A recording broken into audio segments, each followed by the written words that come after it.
My God, so beautiful nature. આ ડાંગની ઠંડી ઠંડી હવા અને આ માટીની સુગંધ. આ વરસાદમાં સાપુતારાની યાદ કોને ના આવે. પણ સાપુતારા જતા જતા રસ્તામાં માલેગામમાં આવેલા સાપુતારા ટેન્ટ સિટીની તો વાત જ કંઈક અલગ છે.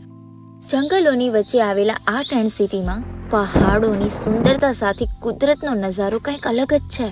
અહીંયા સવારની તાજગી સાથે પ્રકૃતિની સૌંદર્યતાને ખીલતી જોવાનું અને આ લીલીછમ હરિયાળીને મન ભરીને માણવાનું, કુદરતના ખોળે આ સુંદરતાને મુઠ્ઠીમાં ભરવાનું શક્ય છે આ ટેન્ટ સિટીમાં. ફેમિલી કે ફ્રેન્ડ્સ સાથે અથવા તો તમારા પોતાના સાથે તમે અહીંયા ટાઈમ સ્પેન્ડ કરી શકો છો. માઇન્ડને એકદમ ફ્રેશ કરી દે ને એવું એટમોસ્ફિયર છે અહીંયા. જો તમને અહીંયાની ફેસિલિટીની વાત કરું તો લંચ અને ડિનર એકદમ બેસ્ટ, બિલકુલ ઘર જેવું. અને હેલ્ધી બ્રેકફાસ્ટ તો ખરું જ. સ્નેક્સની સાથે ગરમા ગરમ કોફી અને ટી. અહીંયા એસી અને નોન એસી બંને ટેન્ટ અવેલેબલ છે, એ પણ બેસ્ટ ફેસિલિટી સાથે. ફોટોગ્રાફી અને વિડીયોગ્રાફી માટે પણ અલગ અલગ ઘણા બધા લોકેશન અવેલેબલ છે. And child zone also. આટલા અમેઝિંગ લોકેશન પર અલગ અલગ એડવેન્ચર્સ પણ છે.